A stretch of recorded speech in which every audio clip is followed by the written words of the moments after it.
So after the update of the PS4 version of Assetto Corsa Competizione, I decided I'd jump into the multiplayer and give it a go. Well, what transpired was a very interesting race. I drove normally to begin with and noticed that the timing wasn't updated, and I thought, maybe the race will be better. Jumped into the race and I basically was in 11th, even though I was second.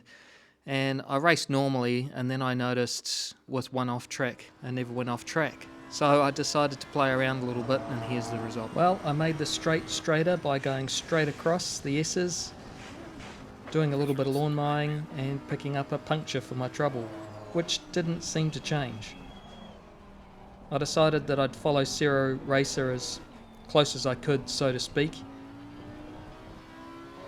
I took a wide exit here and there was just almost no effect to the car, so it was a bit quicker.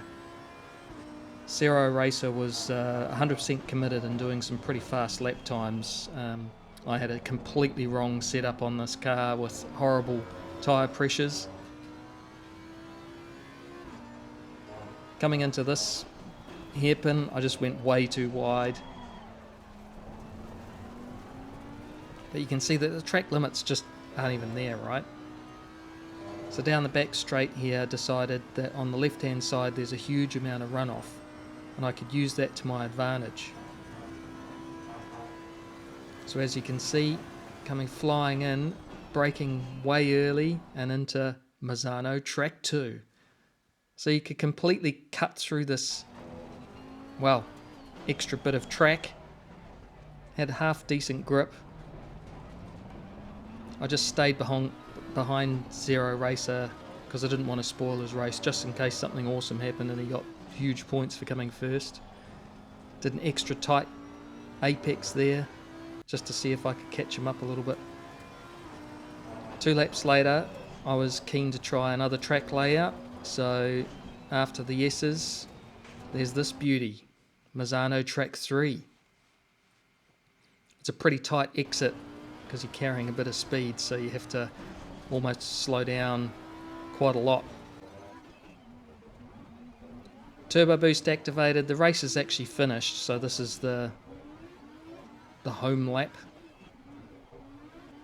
This is the cool down lap. Decided to perfect the infield here, say good day to my mate, and then see how fast I could get through the pits, because surely it would give me a penalty. Yeah, 196, baby. Got it. Sorry, boys. Yeah, carrying a little bit too much speed here, I think. Donk. Oops. But no damage to the car, so thought I'd spin around, and surely going wrong way I wouldn't be able to do, right? The red dot's annoying enough that you don't want to do it, but it should have reset me back to the pits. But looks like I can drive, so let's drive the wrong way through the pits and see if I can beat my best speed.